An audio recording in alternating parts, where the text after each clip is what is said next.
Tamil Nadu doctor Jayalalithaa இசை மற்றும் கவின்கலை பல்கலைக்கழகத்துல படிச்சு பட்டம் பெறக்கூடிய உங்களை மாணவ மாணவியர் என்று சொல்வதை விட பட்டம் பெற்ற கலைஞர்கள் அழைக்கிறது தான் பொருத்தமா இருக்கும். அந்த வகையில பல்வேறு துறைகள்ல மிளறப்போகக்கூடிய கலைஞர்களுக்கு என்னுடைய உளமார்ந்த உளம்கனிந்த வாழ்த்துக்கள். அதிலேயும் அதிக பெண்கள் பட்டம் பெற்றது கூடுதல் மகிழ்ச்சியை எனக்கு ஏற்படுத்தி இருக்கிறது. இந்த பட்டமளிப்பு விழாவுக்கு முதலமைச்சரா பல்கலைக்கழக வேந்தரா மட்டுமல்ல, நானும் நாடகம் மற்றும் திரைத்துறையில் இயங்கின கலைஞன் என்ற முறையில இங்க வந்ததுல மகிழ்ச்சி அடைகிறேன்.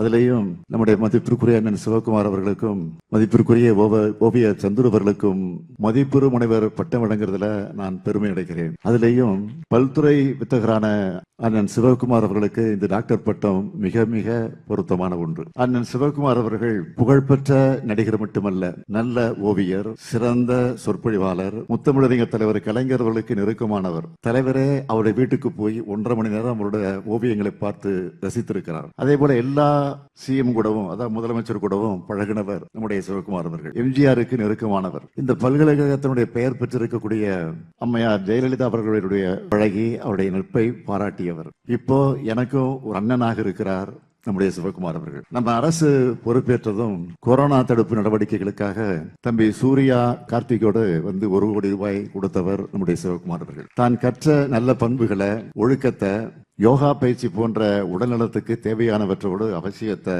தொடர்ந்து இன்றைக்கு வரைக்கும் அவர் சொல்லிக் கொண்டிருக்கிறார்.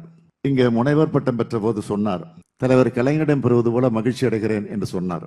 அவருக்கு முனைவர் பட்டம் வழங்கியது எனக்குத்தான் பெருமை. அவருக்கு பெருமை இருக்கிறதுல எனக்கு பெருமை. அதே போல மதிப்பிற்குரிய ஓவிய சந்துரு அவர்கள் ஒரு முற்போக்கு சிந்தனையாளர். அவர் தொல்லியல் துறையில இவர் பணியாற்றினப்போ சித்தனவாசல், தஞ்சை பெரிய கோயில் உள்ளிட்ட இடங்கள்ல இருக்கிற ஓவியங்களை நகல் எடுத்து அருங்காட்சியக பணிகளை மேற்கொள்ளணும்னு அந்த முயற்சியில சிறப்பாக செயல்பட்டார். இப்போது நீங்கள் பார்க்கலாம், சென்னையில் இருக்கக்கூடிய ரவுண்டானாங்கள்ல இருக்கிற பல சிலைகள் இவர் உருவாக்குனதுதான். சிற்பம், கவிதை, ஓவியம், இப்படி பன்முகத்தன்மை வாய்ந்த இவர் திறமையான பல கலைஞர்களையும் உருவாக்கிக்கிட்டு இருக்கார். அப்படிப்பட்ட இவருக்கு என் கையால டாக்டர் பட்டம் கொடுக்கறதுல நான் மிகுந்த மகிழ்ச்சி அடைகிறேன். என்னை பொறுத்தவரை அம்மையார் ஜெயலலிதா அவருடைய பெயர் சூட்டப்பட்ட இந்த பல்கலைக்கழகம், இதற்கு நாங்கள் எந்த பாகுபாடும் காட்டல. இந்த பட்டமளிப்பு விழாவை கூட நாங்கள் புறக்கணிக்கவும் இல்லை. இன்னும் சொல்லணும்னா 2021க்கு பிறகு இந்த யூனிவர்சிட்டிக்கு இன்னும் செழுமையா வளர்த்திருக்கிறோம். இதுதான் நான் நிறுவ நினைக்கிற அரசியல் மாண்பு. இந்த அரசியல் மாண்பு நடுவில் இல்லாம போயிருந்தாலும் எதிர்காலத்தில் நிச்சயமாக எப்பவும் தொடரணும் என்று நான் விரும்புகிறேன்.